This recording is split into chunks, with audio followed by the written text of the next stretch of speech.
rain-soaked afternoon in March 1889, a small terrier named Spot emerged from the peat bogs of County Offaly, Ireland, dragging something behind him. His owner, Patrick O'Malley, a 42-year-old tenant farmer, watched in horror as his faithful companion deposited a human hand at his feet. Weathered, darkened, but unmistakably human. Within hours, constables had excavated what appeared to be a fresh corpse from the bog. The body was remarkably preserved, the facial features still visible, the clothing intact. When word reached the Royal Irish Constabulary Barracks in Tullamore, Inspector James Crawford made a swift determination. This was recent murder, and Patrick O'Malley, whose dog had discovered the body on his leased land, became the prime suspect. The evidence seemed damning. O'Malley had access to the bog, he had motive, rumors of land disputes with a missing neighbor, and most damningly, the body appeared no more than weeks old. But the truth was far more terrifying than anyone could have imagined. Channel introduction, 30 seconds before we uncover the truth about how a loyal terrier unearthed a 300-year-old corpse and sent an innocent man to the gallows. Make sure to subscribe to the Silent Abbey and ring that notification bell. We're diving deep into the darkest corners of forgotten history, and you won't want to miss what we uncover next. Drop a comment below telling us where you're watching from. We love hearing from our community of mystery seekers around the world. Now, let's step back into 1889 Ireland, where science, superstition, and justice were about to collide in the most horrifying way possible. Ireland in 1889 existed in a state of precarious tension. The land wars had scarred the countryside for nearly a decade, pitting tenant farmers against English landlords in a bitter struggle for survival and dignity. In County Offaly, situated in the Irish Midlands, this conflict had turned neighbor against neighbor, brother against brother. The bogs themselves held a special place in Irish consciousness. Ancient, mysterious expanses of waterlogged peat that had preserved organic matter for millennia. Local folklore warned of bodies in the bogs, of ancient kings and sacrificial victims from Ireland's pagan past. But in 1889, such talk was dismissed as peasant superstition by the educated classes.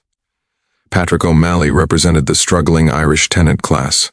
He worked a small plot of reclaimed bogland near the village of Ballycumber, barely scraping together enough to feed his wife, Catherine, and their 4 children. The land was poor, the rent exorbitant, but it was all they had. O'Malley was known locally as a quiet religious man who attended Mass every Sunday without fail and had never been in trouble with the law.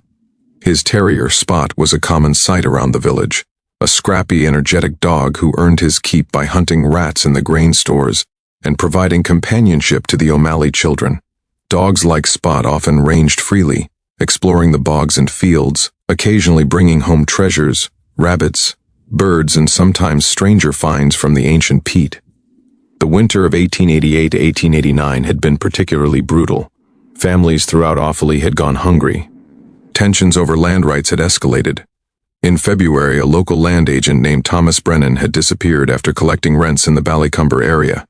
His horse had returned to its stable without him, and despite extensive searches, no trace of Brennan had been found. The Royal Irish Constabulary, representing British law enforcement in Ireland, had been on high alert. They suspected foul play, perhaps retaliation by tenant farmers angry about evictions. In this atmosphere of suspicion and desperation, any discovery of human remains would be viewed through the lens of recent violence rather than ancient history. What made the situation even more complex was the state of forensic science in 1889. The field was in its infancy. Fingerprinting wouldn't be adopted by police forces for another decade. The study of decomposition and time since death was rudimentary at best, and the unique preservative properties of peat bogs were poorly understood by the medical and legal establishment. The stage was set for a catastrophic miscarriage of justice. The first sign that something was amiss came 3 days after Thomas Brennan's disappearance. On February 17, 1889, Patrick O'Malley's terrier had been seen digging frantically in a section of bog about half a mile from the O'Malley cottage. Several villagers reported this to the constabulary, though at the time it seemed insignificant. Dogs dug in bogs all the time, hunting for rodents or following scent trails. But Constable Michael Riley made note of it in his daily report, a detail that would later prove damning for O'Malley. In his precise handwriting, Riley recorded, Patrick O'Malley's terrier observed digging in northwest section of Ballycumber Bog, same area where Brennan's rent collections would have taken him. O'Malley called dog away when approached. The second incident occurred on March 2nd. Catherine O'Malley visited the village shop to purchase tea and flour, paying with coins that the shopkeeper, Mrs. Bridget Walsh, later claimed were unusual. Under subsequent questioning by Inspector Crawford, Walsh testified that the coins were older than typical currency, though she couldn't specify exactly how old. This detail, however circumstantial, began building a narrative. Perhaps O'Malley had robbed Brennan, hidden the body in the bog, and was now spending the victim's money. The tension in Ballycumber grew palpable. The Irish community was divided. Some defended O'Malley as a decent man incapable of violence. Others, driven by fear and the constabulary's pointed questions, began to recall suspicious behaviors. John Murphy, a neighboring farmer, told Inspector Crawford that O'Malley had seemed nervous and agitated in recent weeks, though Murphy admitted this could be attributed to the harsh winter and food scarcity affecting everyone. The third incident was perhaps the most damaging. On March 10th, Father Desmond Keane, the parish priest, reported a disturbing conversation. O'Malley had come to confession the previous Saturday, and while the priest could not reveal what was said in the confessional, he felt compelled to note that O'Malley had seemed deeply troubled, more so than usual concerns about poverty or family would warrant. Father Keane walked a dangerous line. The sanctity of confession was absolute in Catholic doctrine, but his statement to the constabulary, however vague, planted seeds of suspicion. What terrible sin was O'Malley confessing? Was it guilt over murder? The constabulary began surveillance of the O'Malley property. Constable Riley and his colleague, Constable Thomas Byrne, took turns watching the cottage and the boglands from a distance. They documented O'Malley's movements, his interactions, his farming activities. Nothing overtly suspicious emerged, but the surveillance itself created an atmosphere of guilt. In a small village, everyone knew the constables were watching. Rumors spread. Then came March 14th. Spot the terrier disappeared for an entire day. When he returned at dusk, his paws were caked with bog mud, and his snout was stained dark with peat. O'Malley washed the dog in a bucket outside the cottage, unaware that Constable Byrne was watching from behind a stone wall, making notes. In his report that evening, Byrne wrote, "Subject washed dog thoroughly, appeared anxious to remove evidence of bog activity. Dog had been absent entire day. Suspect may be attempting to further conceal body or retrieve incriminating evidence." The interpretation was damning, even though a simple explanation existed. Spot was a working terrier who regularly explored the bogs and returned filthy. O'Malley washing his dog was routine household maintenance, not evidence destruction. But in the charged atmosphere of 1889 Ireland, with a land agent still missing and the constabulary under pressure to solve the case, routine activities transformed into sinister evidence. The final incident came on March 16th, the day before the discovery. Mary O'Malley, Patrick and Catherine's eldest daughter, aged 12, mentioned to a schoolmate that her father had been worried about Spot getting into trouble in the bogs. The schoolmate's mother, loyal to the English landlord class, reported this immediately to Inspector Crawford. Crawford interpreted this as a coded admission. O'Malley feared his dog would uncover evidence of his crime. He requested a warrant to search the O'Malley property and the surrounding boglands. The warrant was granted by the local magistrate, a Protestant landlord with little sympathy for Irish tenant farmers, on March 17th. The search was scheduled for March 18th, but events overtook the plan. On March 17th, Spot went digging again, and this time, he brought home more than mud. If this story is giving you chills, hit that like button and share this with someone who loves dark mysteries. The discovery that's about to unfold challenged everything Victorian investigators thought they knew about death, preservation, and justice. Let's discover what happens next. The human hand that Spot deposited at Patrick O'Malley's feet at approximately 3:30 p.m. on March 17, 1889, was unlike anything the farmer had ever seen. The skin was dark brown, almost black, with a leathery texture. The fingers were curled, as if grasping at something invisible. Most disturbing was the state of preservation. The hand looked ancient and fresh simultaneously, as if time itself had become confused. O'Malley's first instinct was horror, his second was panic. He knew immediately how this would appear. With the constabulary already suspicious, with Thomas Brennan still missing, this discovery would seal his fate. But he was a religious man, and concealing human remains, even to save himself, violated everything he believed. He sent his son running to fetch Constable Riley. While waiting, Catherine O'Malley kept the children inside, away from the gruesome find. Patrick stood in his yard staring at the hand, then at Spot, who sat nearby, tail wagging, proud of his discovery, completely unaware of the catastrophe he'd unleashed. Constable Riley arrived within 20 minutes, accompanied by Constable Byrne. Their reaction was immediate and damning. Riley examined the hand without touching it. then looked at O'Malley with undisguised suspicion. "Where's the rest of the body, Patrick?" he demanded. O'Malley could only point toward the bog and explain about Spot. The constables were unconvinced. They believed O'Malley was directing them to a body he'd already buried. Riley sent Byrne to fetch Inspector Crawford and Dr. William Thornton, the local physician who served as medical examiner for the constabulary. For the next hour, Patrick O'Malley stood in his own yard, essentially under arrest though not formally charged, while his wife and children watched from the windows. Villagers began gathering at a distance, drawn by the sight of constables at the O'Malley cottage. The news spread. Patrick's dog had found a body. The land agent. Murder confirmed. Inspector Crawford arrived at 5:00 p.m. with Dr. Thornton and 4 additional constables. Crawford's approach was methodical but clearly presumed guilt. He questioned O'Malley harshly. When had the dog found the hand? Had O'Malley tried to dispose of it? Where exactly in the bog had Spot been digging? O'Malley, terrified but truthful, answered every question. He led the party of constables and the doctor to the area where Spot typically hunted, about half a mile northwest of the cottage. The terrier, still excited, ran ahead, leading them directly to a disturbed section of peat. What they found would be described in Inspector Crawford's official report as a scene of calculated concealment, indicative of deliberate murder. The reality was far different. The body lay approximately 3 feet below the surface of the bog, partially exposed where Spot had been digging. As the constables carefully excavated with spades, more of the corpse emerged. It was a man, positioned on his side in a fetal position. The body was remarkably intact, the skin preserved in the same dark, leathery condition as the hand, the facial features still visible, even the hair remaining on the skull. Dr. Thornton examined the remains in situ as twilight descended over the bog. His initial assessment, conducted by lantern light, would prove catastrophic.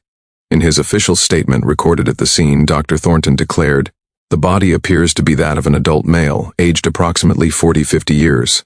The state of preservation suggests burial within the past 2 to 3 months, consistent with the timeline of Thomas Brennan's disappearance. The bog's cold temperature has retarded decomposition. I observe no obvious trauma, but full examination will require removal to the surgery." Every word of that assessment was wrong, but in March 1889, Dr. Thornton had no reason to doubt his conclusions. The body looked fresh. The clothing, a woolen tunic and leather shoes, appeared intact, not ancient. The skin, while darkened, showed no signs of skeletal exposure that would indicate centuries of burial. Inspector Crawford made an immediate decision. At 7:15 p.m., by lantern light in the gathering darkness, he placed Patrick O'Malley under arrest for the murder of Thomas Brennan. O'Malley's protests of innocence were dismissed. The evidence seemed overwhelming. The body was on his land, his dog had found it, and he'd been behaving suspiciously for weeks. As the constables led O'Malley away in chains, Catherine's screams could be heard across the bog. The children clung to their mother, watching their father disappear into the darkness. Spot, confused by the chaos, barked frantically and tried to follow but was held back. The body was removed to Dr. Thornton's surgery in Tullamore for post-mortem examination. The constabulary worked through the night, securing the scene, searching the O'Malley cottage for additional evidence. They found nothing incriminating, no bloodied clothes, no weapon, no stolen money. But the absence of evidence was interpreted as proof of O'Malley's cunning rather than his innocence. By morning, news of the arrest had spread throughout County Offaly and beyond. Newspapers in Dublin picked up the story. Tenant farmer arrested for murder of land agent, body discovered in bog. The Irish nationalist press portrayed it as another example of British justice targeting innocent Irishmen. The loyalist press insisted justice was being served against violent agrarian criminals. But no one, not the constabulary, not the press, not even Patrick O'Malley's most ardent defenders, suspected the truth. The body in the bog was not Thomas Brennan. It wasn't even from the same century. Dr. William Thornton began the post-mortem examination on the morning of March 18, 1889, in his surgery in Tullamore. He was a competent physician by the standards of his time, trained at Trinity College, Dublin, with 15 years of experience conducting medical examinations for the constabulary. But he was about to confront something beyond his experience or training. The body, laid out on the examination table, presented numerous peculiarities that Thornton initially attributed to the effects of bog burial. The skin was uniformly dark brown, with a toughness similar to tanned leather. The internal organs, he discovered, had largely dissolved or transformed into a soap-like substance. The bones were soft, almost spongy, particularly the skull. Most puzzling was the stomach contents. Thornton found what appeared to be partially digested grain, but of a type he couldn't immediately identify. He noted in his report, stomach cont. All's coarse grain material, possibly indicating last meal was simple porridge, consistent with peasant diet. The examination of the clothing provided additional confusion. The woolen tunic was well preserved, but of a coarse weave and simple construction that Thornton described as indicative of poverty or antiquated fashion. The leather shoes were basic, hand-stitched, without modern sole construction. Thornton attributed this to Brennan having been murdered while wearing old work clothes, perhaps to avoid suspicion while collecting rents in hostile territory. The cause of death remained unclear. Thornton found no obvious trauma, no skull fractures, no knife wounds, no signs of strangulation. He concluded that death might have resulted from suffocation or drowning in the bog, or from poison leaving no visible trace. His final determination, death by person or persons unknown consistent with murder and deliberate concealment. This report became the foundation of the case against Patrick O'Malley. The coroner's inquest, held on March 20th, returned a verdict of willful murder by Patrick O'Malley or accomplices unknown. O'Malley was formally charged and remanded to Tullamore Jail to await trial at the next assizes. The prosecution's case seemed airtight. They had a body, allegedly that of Thomas Brennan. They had a suspect with opportunity. O'Malley's leased land included the bog where the body was found. They had motive, land tensions, and possible robbery. They had suspicious behavior, all those documented incidents leading up to the discovery, and they had the damning evidence of O'Malley's own dog uncovering the corpse. But the defense, led by a young Dublin barrister named Edmund Burke, no relation to the famous philosopher, began raising troubling questions. First and foremost, where was the positive identification of the body as Thomas Brennan? The preservation state made facial recognition nearly impossible. Brennan's family was brought to view the remains, but they could neither confirm nor deny the identification with certainty. Burke subpoenaed Brennan's dentist, Dr. Samuel Green, who had treated the missing land agent for toothache just weeks before his disappearance. Green examined the bog body's teeth and found a critical discrepancy. Brennan had gold fillings in 2 upper molars, installed by Green himself. The bog body had no dental work whatsoever, in fact had significantly worn teeth, suggesting a diet far coarser than the meat and refined flour available in 1889. This discovery shook the prosecution's case. If the body wasn't Brennan, then who was it? And could O'Malley really be guilty of murdering an unknown victim? Inspector Crawford refused to drop the charges. His theory evolved. Perhaps O'Malley had murdered someone else, some vagrant or rival, and the discovery had occurred coincidentally while Brennan remained missing elsewhere. The constabulary continued searching for Brennan's actual remains, while simultaneously prosecuting O'Malley for the bog body murder. The breakthrough came from an unexpected source. Professor Robert Lloyd Prager, a young naturalist and botanist from the Royal Irish Academy in Dublin, read about the case in the newspapers. Prager had been studying Irish bogs and their preservative properties. He traveled to Tullamore and requested permission to examine the remains. What Prager discovered revolutionized the investigation. The coarse grain in the stomach contents was spelt wheat mixed with seeds of fat hen and knotgrass, a combination common in Iron Age Ireland but virtually extinct in modern diets. The woolen tunic, examined under magnification, was hand-woven using techniques that hadn't been practiced in Ireland for centuries. Most conclusively, Prager identified fragments of a Bronze Age torque, a twisted metal neck ring, buried with the body, a funerary practice dating to 400–300 BCE. Gentlemen, Prager announced to the court during a special hearing on May 15th, you are not investigating a recent murder. This body has been in that bog for approximately 300 years, possibly longer. The peat's unique chemistry, its acidity, low temperature, and lack of oxygen, has created near-perfect preservation. What appears to be a fresh corpse is actually an ancient burial, a window into Ireland's distant past. The courtroom erupted in chaos. Inspector Crawford initially refused to believe it, insisting it was a defense trick. But Prager's credentials were impeccable, and his evidence was irrefutable. He brought samples of the stomach contents, the fabric, and the torque fragments, along with detailed comparisons to known archaeological finds. Dr. Thornton, confronted with this information, was forced to reconsider his post-mortem findings. The dissolved organs, the softened bones, the leathery skin, all were consistent with centuries of bog preservation rather than months. His error had been understandable given the state of forensic knowledge in 1889, but it had nearly sent an innocent man to the gallows. The charges against Patrick O'Malley were dropped on May 20, 1889. He had spent 63 days in Tullamore Jail, separated from his family, facing execution for a murder that had occurred centuries before he was born. When he walked free, he was a changed man, gaunt, traumatized, and deeply distrustful of British justice. But the story doesn't end with O'Malley's release. Thomas Brennan, the missing land agent, was eventually found in July 1889, alive. He had staged his own disappearance to escape gambling debts in Dublin, hiding with relatives in Cork. When news of the BOG body case reached him, and he realized an innocent man had been arrested, Brennan had remained silent, hoping to avoid prosecution for his own deceptions. When the truth emerged that the BOG body was ancient, Brennan was tracked down and arrested for fraud and perverting the course of justice. The real tragedy, however, was what had been done to Patrick O'Malley. Though legally exonerated, he was destroyed socially and economically. His neighbors, divided by the case, made his continued residence in Ballycumber untenable. His children faced harassment at school. The landlord, embarrassed by the case's exposure of rushed judgment against tenant farmers, evicted the O'Malleys on a technicality, alleged failure to maintain the property while Patrick was in jail. In October 1889, Patrick and Catherine O'Malley and their 4 children boarded a ship in Queenstown, now Cobb, bound for Boston. They joined the thousands of Irish emigrants fleeing poverty and injustice.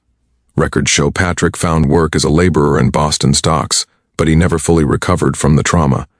He died in 1903, aged just 56, of what doctors called exhaustion of the heart. Catherine lived until 1925, long enough to see some of her grandchildren born in America. In her later years, she would tell the story of the BOG body to anyone who would listen, not with bitterness, but with a kind of wonder at how ancient Ireland had reached forward through time to destroy her family's life in the present. Spot, the terrier whose discovery started everything, lived to age 12, dying peacefully in Boston in 1897. The O'Malley children, according to family lore, never owned another dog. The Ballycumber BOG body case of 1889 had profound and lasting impacts on multiple fields: forensic science, archaeology, criminal justice, and Irish-British relations. What began as a wrongful arrest became a catalyst for change that resonates even today.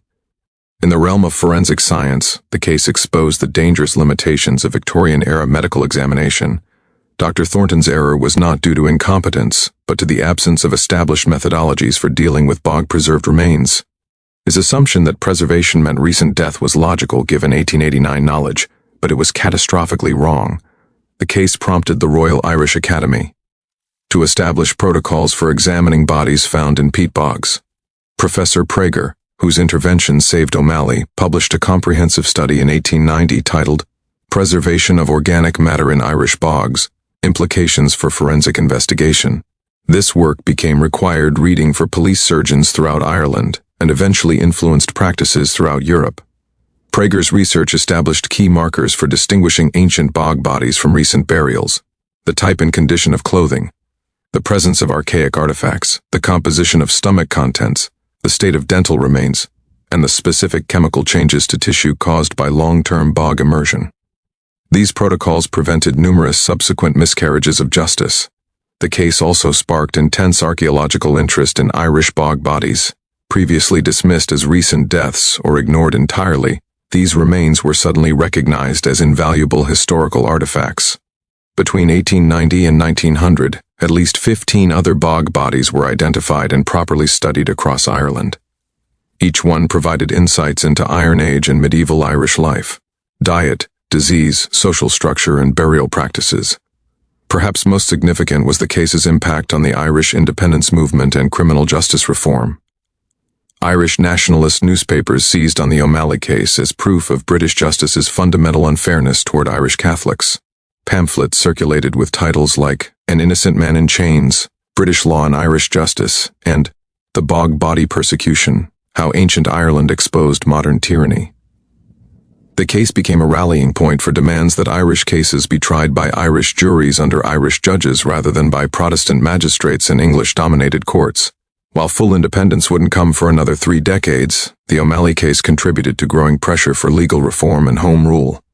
In 1893, partially in response to cases like O'Malley's, the British Parliament passed the Criminal Evidence Act, which improved the rights of the accused and required more rigorous standards for forensic evidence. The act wasn't specifically Irish legislation, but Irish advocates had used the Bog body case as a key example of why reform was necessary. The case also influenced literature and popular culture. William Butler Yeats, Ireland's greatest poet, referenced the case in his 1893 essay, The Celtic Twilight, writing, "The ancient dead of Ireland will not rest quiet in their bogs, but rise to testify against injustice in our modern age."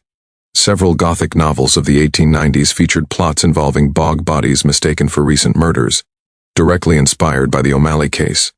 In legal education, the case became a cautionary tale taught in law schools throughout the United Kingdom and Ireland. It illustrated the dangers of confirmation bias, how Inspector Crawford's certainty about O'Malley's guilt led him to interpret every piece of evidence in the most damning light. The case demonstrated how circumstantial evidence, however compelling it appears, can construct a completely false narrative. For the scientific community, the case revealed the importance of interdisciplinary collaboration. The solution came not from police investigators or medical examiners, but from a botanist who understood bog ecology. This lesson, that criminal investigations benefit from diverse expertise, slowly influenced the development of modern forensic science. The bog body itself, once evidence in a murder trial, became a museum specimen. After O'Malley's exoneration, the remains were transferred to the National Museum of Ireland in Dublin, where they underwent further study. Carbon dating, developed decades later, eventually established the body's age at approximately 2,300 years old, dating to Ireland's Iron Age. Modern analysis has revealed even more about this ancient person. He was approximately 25-30 years old at death, stood about 5'7" tall, and died violently. Not from bog drowning but from a blow to the head and subsequent ritual throat cutting. The presence of the torque and the elaborate burial suggests he was likely a person of high status, possibly a chieftain or druid who was sacrificed or executed according to Celtic religious practices. In a strange twist of historical irony, the man whose ancient death nearly executed Patrick O'Malley was himself likely executed, but for violations of laws and customs from a civilization long vanished. His preservation in the bog allowed him to witness, in a sense, the near repetition of injustice across millennia. The O'Malley family's fate also had broader implications. Their forced emigration was part of the massive Irish diaspora that transformed American cities and culture. Descendants of Patrick and Catherine O'Malley still live in the Boston area today, some aware of their ancestors' strange brush with ancient history, others having lost the story over generations. In County Offaly, the bog where Spot made his discovery has been largely drained and converted to farmland, a common fate for Irish peatlands. But a small preserved section exists as a natural heritage site, with a plaque commemorating both the ancient bog body and Patrick O'Malley's wrongful arrest. The inscription reads, "Here ancient Ireland spoke truth to modern injustice." The case's most profound implication may be philosophical. It demonstrates the complexity of truth and the dangers of rushing to judgment.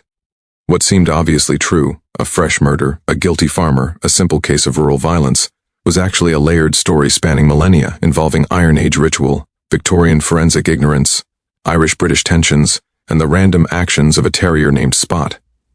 It reminds us that the past is never truly past. It exists beneath our feet, waiting to emerge and challenge our certainties.